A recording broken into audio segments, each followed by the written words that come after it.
ఎడారి రాష్ట్రం రాజస్థాన్కి విపరీతంగా నీరు.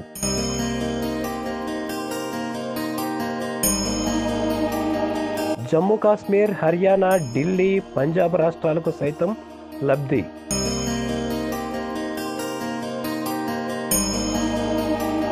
ఉత్తరాది రాష్ట్రాలకు తాగు, సాగునీటి అవసరాలు తీర్చే సౌకర్యం.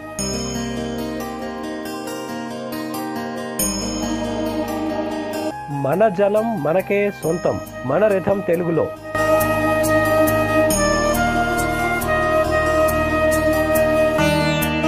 సింధు నది జలాలను పూర్తిగా ఉపయోగించుకునేందుకు మోదీ ప్రభుత్వం ప్రయత్నాలు ముమ్మరం చేసింది. ఇందులో భాగంగా సింధు, రావి, బియాస్ నదులను కలుపుతూ నదుల అనుసంధానం చేపడుతున్నారు. ఇందుకోసం పర్వత ప్రాంతాలలో 14 కిలోమీటర్ల మేర టన్నెల్ ఏర్పాటు చేస్తున్నారు. ఇది పూర్తయితే సగం పని పూర్తయినట్లే. ఈ కొత్త టన్నెల్ ద్వారా బియాస్, రావి, సింధు నదులను కలపడం వీలవుతుంది. ఈ నిర్మాణం 2028 నాటికి పూర్తవుతుంది. దీనిని దిగువ ప్రాంతాలలోని కాలవల వ్యవస్థకు అనుసంధానం చేస్తారు. ఫలితంగా ఎడారి రాష్ట్రం రాజస్థాన్ అంతటా విపరీతంగా నీరు అందుబాటులోకి వస్తుంది. దీంతో పాటుగా జమ్మూ కాశ్మీర్, హర్యానా, ఢిల్లీ, పంజాబ్ రాష్ట్రాలు కూడా లబ్ధి పొందుతాయి.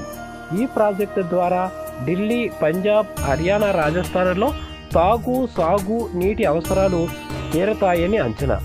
భారత్ తన వాటా నీరు పాకిస్తాన్కు ప్రవహించకుండా నిలిపివేస్తూ దేశ నీటి భద్రతను బలోపేతం కూడా చేస్తుంది. అంతిమంగా సింధు నది జలాలను పూర్తిగా భారతదేశ అవసరాలకు తరలిస్తారు. ఫలితంగా ఉత్తర భారతదేశంలో, ముఖ్యంగా ఎడారి రాష్ట్రం రాజస్థాన్లో తాగు, సాగు నీటి అవసరాలు తీరతాయి. ఇది నరేంద్ర మోదీ మార్పు ప్రణాళికగా పరిశీలకులు చెబుతున్నారు.